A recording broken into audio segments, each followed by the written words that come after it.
হ্যাঁ, তো যেটা বলতেছিলাম সেটা হচ্ছে অস্থানিক সংখ্যা পদ্ধতি বা নন পজিশনাল নাম্বার সিস্টেম নিয়ে। তো অস্থানিক সংখ্যা পদ্ধতিতে হচ্ছে তুমি একটা সংখ্যায় যে অঙ্কগুলোর স্থান কখনো পরিবর্তন করতে পারবে না। ঠিক আছে? যেমন ধরো IV, এখানে কখনো চাই মানে এটা নির্দিষ্ট, এটা হচ্ছে নির্দিষ্ট, এটা ফোর ফোর মিন করবে রোমান, এটা রোমান নাম্বার সবসময় নির্দিষ্ট থাকবে। ঠিক আছে?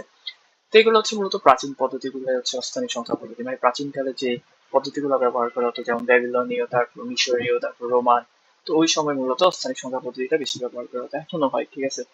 তো দেখতো যে এই পদ্ধতিতে প্রতীক হিসেবে বিভিন্ন হাতিয়ার, তারপর হচ্ছে পশু পাখি, জীবজন্তু ছবি, এমনকি গাছপালা ফুল দিয়ে নির্দিষ্ট সংখ্যামান প্রকাশ করা হতো। ঠিক আছে? হায়ারার্কিফিক্স সংখ্যা পদ্ধতি আস্থানিক সংখ্যা পদ্ধতির উদাহরণ। তাহলে যে বললাম যে হায়ারার্কিফিক্স সংখ্যা পদ্ধতি যে চিহ্ন, প্রতীক বা ছবি, মানে বিভিন্ন পশু পাখি, জীবজন্তুর প্রতীক ব্যবহার করা হতো, এগুলো হচ্ছে স্থানিক সংখ্যা পদ্ধতি। এরপর হচ্ছে স্থানিক সংখ্যা পদ্ধতি বা পজিশনাল নাম্বার সিস্টেম। এটা হচ্ছে উল্টা, মানে অস্থানিকের উল্টা। যেমন যেমন হচ্ছে আমরা যেগুলো এখন ইউজ করে থাকি সেগুলো হচ্ছে মূলত পজিশনাল নাম্বার সিস্টেম। ঠিক আছে? ধরো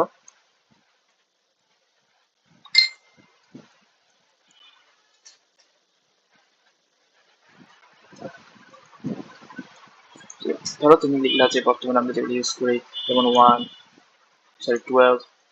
13, 102, প্রত্যেকটা সংখ্যাতে তুমি দেখো কি হবে। এখানে যদি আমি সংখ্যা অঙ্কগুলোর স্থান পরিবর্তন করি তাহলে হবে 21, তারপর এটা হবে 31, তারপর এটা হয়ে যাবে, যদি আমি এই যে 2 কে যদি এখানে নিয়ে আসি তাহলে হবে 201। প্রত্যেকটা দেখতেছি যে সংখ্যাগুলো কিন্তু পরিবর্তন হচ্ছে, 21, 31, 201, আর এখানে 12, 13, 102। তো এইগুলো হচ্ছে মূলত পজিশনাল নাম্বার সিস্টেম। তো আমরা যেগুলা এখানে মানে আধুনিক সংখ্যা পদ্ধতি আমরা যেগুলো ইউজ করে থাকি, বাইনারি, হেক্সাডেসিমাল, অক্টাল, এগুলো সবগুলো মূলত মোটামুটি পজিশনাল নাম্বার সিস্টেম, মানে হচ্ছে স্থানিক সংখ্যা পদ্ধতি নয়। তার মানে হচ্ছে এগুলো সংখ্যা, এই ধরনের সংখ্যা পদ্ধতিতে সংখ্যার মান অবস্থানের উপর ভিত্তি করে নির্মিত হয়। ঠিক আছে? তার মানে সংখ্যার মান কেমন হবে তা অঙ্কগুলোর স্থানের উপর অবশ্যই নির্ভরশীল। এই পদ্ধতিতে তার বেস, তারপর হচ্ছে অঙ্কের অবস্থান, রেডিক্স পয়েন্ট একটি গুরুত্বপূর্ণ বিষয়। ঠিক আছে? তো বেস, তারপর অঙ্কের অবস্থান এবং রেডিক্স পয়েন্ট, এগুলো নিয়ে এখন আলোচনা করবো। ফার্স্টে হচ্ছে দেখো যে এখানে একটা ইম্পর্টেন্ট পার্ট আছে, এটা দেখো। ফার্স্টে এখানে আছে MSB, মোস্ট সিগনিফিকেন্ট বিট, তারপর হচ্ছে LSB, লিস্ট সিগনিফিকেন্ট বিট, তারপর এখানে ইন্টিজার নাম্বার, আর এটা হচ্ছে ভগ্নাংশ, ইন্টিজার পার্ট এবং ফ্র্যাকশন পার্ট। ইন্টিজার হচ্ছে মূলত পূর্ণাংশ, মানে হচ্ছে দশমিকের আগের পার্টটাকে হচ্ছে ইন্টিজার বলা হয়, আর দশমিকের পরেরটাকে ভগ্নাংশ বলা হয়, মানে ডানেরটাকে ভগ্নাংশ আর বামেরটাকে পূর্ণাংশ বলা হয়। আর দশমিকটাকে মূলত বলা হয় রেডিক্স পয়েন্ট। ঠিক আছে? হ্যাঁ, এরপর হচ্ছে বাইনারি নিয়ে। আমরা আহ, মূলত যে চ্যাপ্টার 3-তে 4টা সংখ্যা পদ্ধতি সম্পর্কে আলোচনা করবো। হ্যাঁ, তার মধ্যে যে 4টার মধ্যে একটা হচ্ছে যে তোমার বাইনারি। তো ডেসিমাল মানে হচ্ছে যে দশমিক সংখ্যা পদ্ধতি, তারপর অক্টাল, তারপর হেক্সাডেসিমাল, এগুলোতে প্রত্যেকটা অঙ্ককে আমরা ডিজিট বলে থাকি। ঠিক আছে? ডিজিট বলে থাকি মানে অঙ্কগুলোকে, যেমন হচ্ছে 0, 1, 2, 3, 4, 5, প্রত্যেকটা অঙ্কগুলোকে আমরা ডিজিট বলে থাকি। তো বাইনারি ক্ষেত্রে আমরা বলে থাকি বিট। ঠিক আছে? বাইনারি শুধুমাত্র দুইটা প্রতীক ব্যবহার করে, মানে বাইনারি সংখ্যা পদ্ধতিতে দুইটা প্রতীক বা দুইটা অঙ্ক ব্যবহার করে থাকি, 0 এবং 1। হ্যাঁ, তো এগুলোকে মূলত বিটও বলা হয়, ডিজিট না বলে বিটও বলা হয়। এগুলোকে বাইনারি ডিজিট বা বিট বলা হয়। কেন? কারণ হচ্ছে এটা তোমরা বুঝবা। আর কেন দুটা ব্যবহার করা হয়, বিকজ যে আমরা এই বাইনারি নাম্বার সিস্টেমটা মূলত কম্পিউটারের ভিতরে যে প্রসেসিং হয়, ঠিক আছে, তখন মূলত এই বাইনারি নাম্বারটাই ব্যবহার হয়ে থাকে, এবং এটা খুবই বর্তমান সবচেয়ে যে কম্পিউটারগুলো তো ফাস্ট কাজ করতেছে, তার প্রসেসিং, তারপর হচ্ছে সিপিইউ, সবগুলো হচ্ছে বাইনারি নিয়ে কাজ করে। হ্যাঁ, বাইনারি হচ্ছে শুধুমাত্র দুইটা ডিজিট থাকবে, 0 and 1। তো 0 বলতে মোটামুটি ভোল্টেজ অফ কে বোঝায়, আর হচ্ছে ভোল্টেজ অন কে বোঝায় হচ্ছে যে 1 বলতে। এগুলো তোমরা পড়বার সামনে, এখন ডিটেলস আলোচনা করতে যাবো না, বাট সেটাই মনে রাখো যে বাইনারি একটা সংখ্যা পদ্ধতি, বিভিন্ন সংখ্যা পদ্ধতির মধ্যে, তার মধ্যে এর শুধুমাত্র দুইটা অঙ্ক থাকবে, 0 এবং 1, অ্যান্ড দুইটাকে আমরা বিট বলি। ঠিক আছে? আর অন্যান্য ক্ষেত্রে আমরা ডিজিট বলতে পারবো। তার মানে হচ্ছে তুমি এই যে এখানের মধ্যে, আচ্ছা এটা পরে করাচ্ছি। এরপর কি আসে? Base, MSB and LSB। ঠিক আছে? তো দেখো যে সংখ্যা পদ্ধতিতে ব্যবহৃত মৌলিক সংখ্যা নির্দেশনকারী কোনো চিহ্ন, অঙ্ক বা সংখ্যাকে সংখ্যা পদ্ধতির বেস বা ভিত্তি বলা হয়। ঠিক আছে? তো বেস জিনিসটা কি? যে দেখবা যে প্রথম সংখ্যা পদ্ধতিতে আমরা যে চিহ্ন বা অঙ্কগুলো ব্যবহার করে থাকি ওইগুলো হচ্ছে মূলত বেস। ঠিক আছে? তার হচ্ছে বেসের উপর ভিত্তি করে স্থানিক সংখ্যা বহু ধরনের হয়ে থাকে। মানে সংখ্যা পদ্ধতিতে আবার অনেক ধরনের স্থানিক সংখ্যা হতে পারে। মানে এটা হচ্ছে বেসের উপর নির্ভর করে। হয়তো দেখবা দশে ডেসিমাল, তারপর হচ্ছে অক্টাডেসিমাল, সরি অক্টাল, তারপর হেক্সাডেসিমাল, তারপর বাইনারি, এগুলো সবগুলো হচ্ছে কেন আলাদা আলাদা একটা একটা স্থানিক সংখ্যা, কারণ এগুলো সবগুলো হচ্ছে ডিফারেন্ট বেস থাকে। বেস জিনিসটা কি তাহলে ফার্স্টে পড়ি। তো দশমিক সংখ্যা পদ্ধতি বা ডেসিমাল নাম্বার সিস্টেমে অঙ্ক কয়টা, আমরা কয়টা অঙ্ক বা চিহ্ন বা প্রতীক ব্যবহার করে থাকি? হয় ইয়া 10টা। ঠিক আছে, কি কি? 0, 1, 2, 3, 4, 5, 6, 7, 8 and 9। ঠিক আছে, তো এই যে 10টা ব্যবহার করছি, তার মানে হচ্ছে যে ডেসিমাল যে নাম্বার সিস্টেম আছে, হ্যাঁ, বা দশমিক স্থানে, দশমিক সংখ্যা পদ্ধতিতে, দশমিক স্থানাঙ্ক সংখ্যা পদ্ধতিতে বা ডেসিমাল নাম্বার সিস্টেমে, ঠিক আছে, বেস কত? বেস হচ্ছে 10, 10টা বেস। ঠিক আছে, কারণ এগুলো প্রত্যেকটা এক একটা বেস। কি বলছে যে সংখ্যা পদ্ধতিতে ব্যবহৃত মৌলিক সংখ্যা নির্দেশনকারী কোনো চিহ্ন, অঙ্ক বা সংখ্যাকে সংখ্যা পদ্ধতির বেস বা ভিত্তি বলা হয়। তার মানে হচ্ছে যে প্রত্যেকটা যে মৌলিক চিহ্নগুলো আছে এগুলো, এর মধ্যে এগুলো প্রত্যেকটাই বেস। তার মানে টোটাল কয়টা বেস আছে ডেসিমাল? 10টা বেস আছে। ঠিক আছে, এটা ইম্পর্টেন্ট। বেস জিনিসটা কি? সিমিলারলি যে অন্যান্য যে আরো সংখ্যা পদ্ধতিগুলো আছে, ধরো এখানের মধ্যে পড়ছিলাম কি বলছে যে স্থানিক সংখ্যা বেশি প্রচলিত, মানে অন্যান্য যে স্থানিক সংখ্যা পদ্ধতিগুলো আছে যেমন কি ডেসিমাল, তারপর হচ্ছে বাইনারি, অক্টাল, তারপর হচ্ছে হেক্সাডেসিমাল, প্রত্যেকটাতে কিন্তু ডিফারেন্ট ডিফারেন্ট বেস। ঠিক আছে, এটার বেস হচ্ছে 10, তারপর এটার বেস হচ্ছে 2, এটার বেস হচ্ছে 8, এই জন্য এটাকে অক্টাল বলা হয়। আর এটার বেস হচ্ছে 60, আর এটাকে হেক্সাডেসিমাল বলা হয়। ঠিক আছে, তার মানে হচ্ছে ডেসিমাল মানে এখানে 10টা আছে, মানে কি 0, 1, 2, 3, 4, 5, 6, 7, 8, 9। ঠিক আছে, আর এটা তো হচ্ছে বাইনারিতে বললামই, দুইটা ডিজিট আমি বা বিট আমি ব্যবহার করি, ডিজিট বা বিট 0 and 1। ঠিক আছে, এখানে 8টা 0, 1, 2, 3, 4, 5, 6, 7। এখন অনেকে বলবো যে ভাইয়া 7 এর 8 ইউজ করতে পারি না কেন? ভাই, এটার সাথে এটা তোমরা অনেক কনফিউজ হওয়া ফার্স্টে ফার্স্টে। এই দুইটা নিয়ে, মানে এখানে 7, 8, 9 ইউজ করতেছি, বাট এখানে 7 আর ইউজ 8, 9 ইউজই হয় না। মানে এই সংখ্যা পদ্ধতি যেটা আছে, ঠিক আছে, এখানে 8 আর 9 এর ইউজই হবে না। হ্যাঁ, তো এটা তোমরা মিলাতে যাবো না যে দুইটাই ডিফারেন্ট, মনে রাখবা দুইটাই ডিফারেন্ট। ছোটকাল থেকে আমরা এটা শিখে আসছি, সেজন্য আমরা এটা সবসময় মানে আমরা এটা অভ্যস্ত হয়ে গেছি। তো এটা আরেকটা ডিফারেন্ট সংখ্যা পদ্ধতি, এই জন্য এটাতে এরকমই থাকবে। ঠিক আছে, কিন্তু কেন হয় না এটা আসলে তেমন একটা রিজন বলতে পারবো, যেমন কি বাইনারি দুইটা ইউজ করে 0, 1 শেষ। ঠিক আছে, সিমিলারলি এটা তো আটটা ইউজ করে।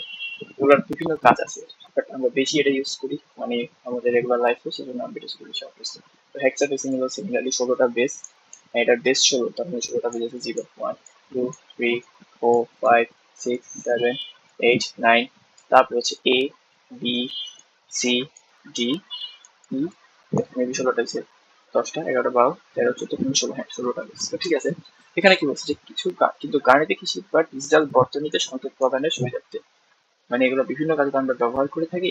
তার মধ্যে হচ্ছে যে আমরা 4 ধরনের স্থানিক সংখ্যা বেশি প্রচলিত, মানে অনেক ধরনের স্থানিক সংখ্যা পদ্ধতি আছে, তার মধ্যে এই 4টা হচ্ছে মূলত আমরা এখানে ডিসকাস করবো, এবং এগুলোই হচ্ছে বেশি পরিচিত, এগুলোই বেশি ইউজ হয়ে থাকে, ডেসিমাল, বাইনারি, অক্টাল এবং হেক্সাডেসিমাল। ঠিক আছে, তারপর এখানে এবার হচ্ছে পেজটা মোটামুটি আমাদের শেষ হয়েছে। তাহলে বলছি এবার হচ্ছে এমএসপি এবং এলএসপি, এগুলোকে আবার এমএসডিও বলা হয় বা এলএসডি বলা হয়। মানে কি? মোস্ট, এখানে আছে, হ্যাঁ, most significant bit, most significant digit বা বিট। ডিজিট ইউজ করবো মূলত আমাদের যে বললামই যে বাইনারি ছাড়া বাকি যে 3 ধরনের সংখ্যা পদ্ধতি আসবে, ডেসিমাল, অক্টাল এবং হেক্সাডেসিমাল, এগুলোর জন্য আমরা এমএসডিও বলতে পারি, মোস্ট সিগনিফিক্যান্ট ডিজিট। ঠিক আছে, শুধুমাত্র বাইনারির জন্য হচ্ছে এমএসপি, মোস্ট সিগনিফিক্যান্ট বিট। বাইনারির জন্য এমএসডি না বলে এমএসপি বলা হয়। সিমিলারলি এটাও এলএসপি, লেস সিগনিফিক্যান্ট বিট, হচ্ছে লেস সিগনিফিক্যান্ট ডিজিট। ঠিক আছে, লেস সিগনিফিক্যান্ট ডিজিট লিখিয়ে দিই তোমাদের জন্য,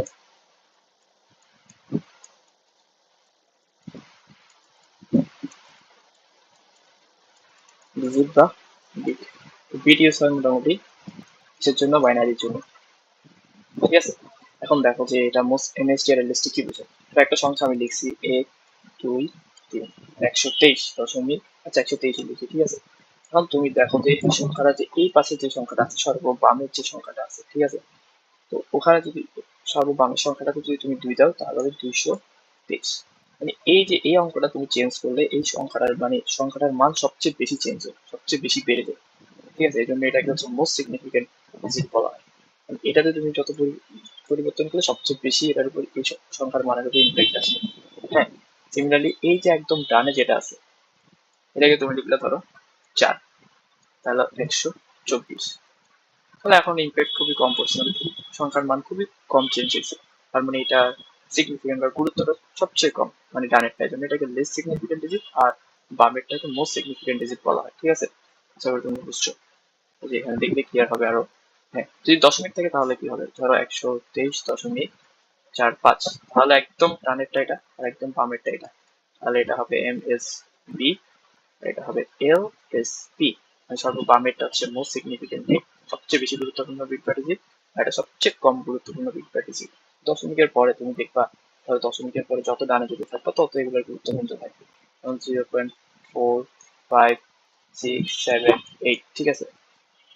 5 লিখছি, 0.4567 8 বা 1.4567 8, এটাকে এখন 8 লিখো 9 লিখো, খুবই খুবই কম ডিফারেন্ট হবে ক্রিয়েট করবে, ঠিক আছে।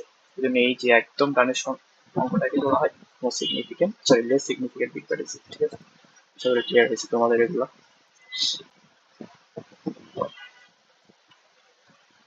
তো আজকে এখন আমরা আমরা যাবো যে ডেসিমাল সংখ্যা পদ্ধতি সম্পর্কে কিছু আইডিয়া দিব তোমাদেরকে, ঠিক আছে।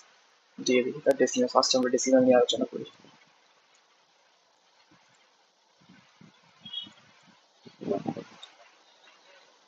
তাহলে এখানে আমরা বেস কত, 10, ঠিক আছে। কি কি ইউজ করি ওটা তো সবার আইডিয়া আছে, তাহলে লিখে দিলাম। ওকে, এখন একটা তোমার সাথে ইম্পর্টেন্ট জিনিস একটা শেয়ার করছি না, ঠিক আছে। যেমন হচ্ছে ধরো তোমরা এই জিনিসটা ক্লিয়ার নোটিস করছো, 1 2 3 4 5 6 7 8 9। হ্যাঁ, মানে যখন সংখ্যা পদ্ধতিটাকে সাজানো হয়েছিল তখন হচ্ছে 1 থেকে 9 পর্যন্ত আমি বুঝলাম যেগুলো নির্দিষ্ট নির্দিষ্ট মান মিন করতেছে, যেমন কি 4 মানে হচ্ছে ধরো 4টা জিনিসের আমার কাছে কোনো কিছু।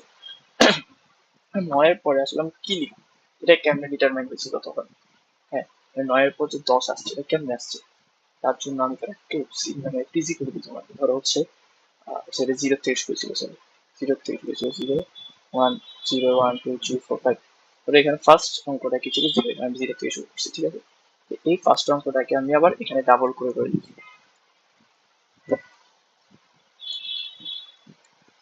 সংখ্যার আগে 0 থাকার কি কোনো সংখ্যার মান চেঞ্জ করবে, করবে না।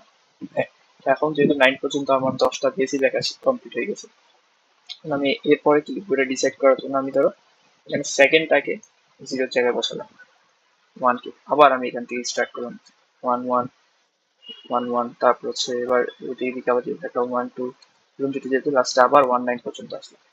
এরপর কি লিখবো, আবার 9 পর্যন্ত যেহেতু আমি এখানে এসে গেছি, 9 পর্যন্ত কমপ্লিট হয়ে গেছে, এরপর আমি কি লিখবো, এরপর যেহেতু 0 শেষ 1ও শেষ, এবার আমি আবার এখানে সরি বামে আমি আবার 2কে লিখলাম, আবার 0 থেকে স্টার্ট করলাম, আস্তে আস্তে আস্তে আবার 2 9 আসছে, 2 9 আসে, যেহেতু 2 9 আসার পর আবার 9 পর্যন্ত এসে গেছি, এখন কি আর যেতে পারবো, আবার যাওয়ার জন্য আমাকে কি লিখতে হবে, আবার এখানে আমি যে বামে আবার 2 এর জায়গায় এরপরেটা কি, এরপরেটা হচ্ছে 3 কে লিখি, 3031, এভাবে এভাবে যেতে থাকছে, যেতে যেতে এক সময় দেখবেন 98 99 পর্যন্ত আসছে। এরপর আমি কি লিখবো, আমার তো সবগুলো কমপ্লিট নেওয়া, মানে বামে এক ঘর বামে আমি তো সবগুলো নিয়ে ফেলছি, 3 4 5 6 7 8 9 পর্যন্ত সব নিয়ে ফেলছি, এখন কি করবো, এখন তাহলে এক কাজ করি, আবার আমি একদম ফার্স্টে সবগুলো লিখি, এই 2 ঘরে যেহেতু ঘর শেষ, এখানেও দেখছো যে যেখানে 9 এসে দিত ওই জায়গায় আমি আবার 0 দিয়ে স্টার্ট করতাম, তো এই যেহেতু 9-এ নিচে গেছে আবার 0 দিয়ে স্টার্ট করতেছি 2 ঘরে, তার মানে যে 0 0 তো আবার 0 0 হয়ে যাবে, ঠিক আছে। মানে এখন এই ঘরটাতে আমি আবার কি লিখবো, আবার এখানে 1 লিখলাম, ঠিক আছে। ধরলাম এতক্ষণ 0 ছিল, এখন আবার 1 লিখলাম, তো সবগুলোতে আবার এতক্ষণ 0 ছিল, সংখ্যার মানে কি কোনো পরিবর্তন করবে, অবশ্যই করবে না। তো সবগুলো বামে এতক্ষণ 0 ছিল, এখন আমি আবার 9 9 আবার 1 দিয়ে শুরু করলাম, তার মানে 110 0 1 100 0 2, এবার যেতে যেতে 999 পর্যন্ত আবার চলে যাবে, তারপরে আবার আমি 1000 লিখছি এভাবে, বুঝছো, মানে এভাবে কেমনে যে নাম্বার সিস্টেমটাকে সাজানো হয়েছিল এটা ইম্পর্টেন্ট। তো এভাবেই করেই পরবর্তীতে অক্টাল, হেক্সাডেসিমাল, বাইনারি খুব ইজিলি তুমি একটা একটা বের করে ফেলতে পারবে। ওকে, তাহলে ডেসিমাল নাম্বার সিস্টেমে মূলত এগুলো ছিল। হ্যাঁ, এখানে আরো একটা জিনিস আমরা শিখবো, সেটা হচ্ছে ধরো কেমনি স্থানিক মানগুলো বের করবো। ধরো একটা সংখ্যা লিখলাম 125, 1 2 5। ছোটবেলা থেকে শিখে আসছো, এটাকে কি বলবে? একক স্থানীয় অঙ্ক। এটাকে বলবে দশক স্থানীয় অঙ্ক, শতক স্থানীয় অঙ্ক। প্রত্যেকটা অবস্থান আলাদা আলাদা না? তুমি জানো যে প্রত্যেকটা অবস্থানের জন্য এখানে আর একটা স্থানিক মান বের করা সম্ভব। যেমন কি এটাতে হবে 10⁻0, 10⁻1, এটা 10⁻2। মানে একদম সর্ব ডানেরটা সবসময় 10⁻0 থাকবে ডেসিমালের ক্ষেত্রে, এবং যত তুমি বাম দিক থেকে আসতে থাকবে এখানে পাওয়ারে এক এক করে বাড়তে থাকবে। এটা হচ্ছে যে অবস্থানের একটা ভ্যালু। দশক অবস্থানে যে অঙ্কটাই থাকবে ওটা একটা ভ্যালু হবে, যে ওই অঙ্কটার সাথে তুমি এটাকে গুণ দিবা, এই ভ্যালুটাকে গুণ দিবে। এটাকে অবস্থানের একটা ভ্যালু থাকবে, প্রত্যেকটা অবস্থানের একটা ভ্যালু থাকবে, এবং প্রত্যেকটা স্থানীয় অঙ্কের একটা মান পরবর্তীতে বের হবে। হ্যাঁ, এবং ওই মানগুলো যোগ করে আমরা হচ্ছে সংখ্যাটা বের করতে পারবো। যেমন কি তুমি এখানে দেখো যে 125, সেটা আমি কেমনে বের করবো? তাহলে শতকে যেহেতু 10⁻2 থাকবে, তাহলে আমি লিখলাম 1 × 10⁻2। হ্যাঁ, শতক স্থানীয় অঙ্ক কি ছিল? 1 ছিল। শতক স্থানীয় অঙ্কের মান কি হবে? আবার যাই এখানে, ধরো 1 2 5, শতক স্থানীয় অঙ্ক হচ্ছে যে 1, ঠিক আছে? এটা। আর শতক স্থানীয় অঙ্কের মান কত হবে? যেহেতু এটা 10⁻0, 10⁻1, 10⁻2, 1 × 10⁻2। আর দশক স্থানীয়, সিমিলারলি দশক স্থানীয় অঙ্কের মান কত? দশক স্থানীয় অঙ্কটা হচ্ছে 2, 2 × 10⁻1। আর একক স্থানীয় ক্ষেত্রে একক স্থানীয় অঙ্কের মান কত হবে? একদম লাস্টেরটা হচ্ছে যে, এটা একদম লাস্ট হচ্ছে 5, এটা হচ্ছে একক স্থানীয় অঙ্ক। আর একক স্থানীয় অঙ্কের মান কত হবে? 5 × 10⁻0 আলটিমেটলি 5ই হবে, কারণ যেটার উপর পাওয়ার 0 থাকে এটা 1 হয়। এটা হচ্ছে 20, এটা হচ্ছে 100। তার মানে এখান থেকে কি বুঝতে চাচ্ছ? মানে যে কোনো একটা স্থানীয় অঙ্কের সবসময় অবস্থানের একটা ভ্যালু থাকবে। দশক অবস্থানের ভ্যালু হচ্ছে 10, শতক অবস্থানের ভ্যালু হচ্ছে 100, হাজারের ভ্যালু হচ্ছে 1000। 10⁻3 হবে। তো এখানে আরেকটা সংখ্যা থাকলে আর কি, ঠিক আছে? তাহলে 1125, তাহলে এটার ভ্যালু হবে 1 × 1000, 7125। যদি এখানে 7 হতো তাহলে এটার ভ্যালু কত হবে? তো এই শতক স্থানীয় অঙ্কের ভ্যালুটা হতো, অঙ্কের মানটা হতো 7 × 10⁻3। ওকে, মানে 7000। ঠিক আছে, আমরা একটা কাজ করি, যে প্রত্যেকটা স্থানীয় অঙ্কের যে মানগুলো পাইছো, যে একক স্থানীয় অঙ্কের মান, দশক স্থানীয় অঙ্কের মান, শতক স্থানীয় অঙ্কের মান, এগুলোকে যোগ করো। যোগ করলাম, কি আছে? 125। দেখছো, সংখ্যাটা পেয়ে গেছে। এইভাবে তুমি যদি স্থানীয় অঙ্কের মানগুলো জানা থাকে, বা স্থানীয় অঙ্কটা কত এটা তুমি জানো, এখান থেকে যে কোনো সংখ্যা পদ্ধতিতে তুমি ওই সংখ্যাটা বের করতে পারবে। ঠিক আছে, তো আজকে মূলত এতটুকুই, ভিডিওটা শর্ট রাখছি। কালকে আমি, সরি, নেক্সট ভিডিওতে আমি অক্টাল, তারপর হচ্ছে যে হেক্সাডেসিমাল আর বাইনারির উপর একটা হালকা আলোচনা করে, এরপর আমরা হচ্ছে কনভারসেশন যেগুলো আছে, মানে একটা নাম্বার থেকে আরেকটা নাম্বারে কেমনে রূপান্তর করা যায়, ওটা নিয়ে আলোচনা করবো। যেহেতু আজকে ফার্স্ট ক্লাস তোমাদের সাথে, তো কেমন লাগছে ক্লাসটা জানাবা। আমার একটু মাইকের প্রবলেম ছিল, তো নেক্সট দিন এটা থাকবে। ওকে, আল্লাহ হাফেজ।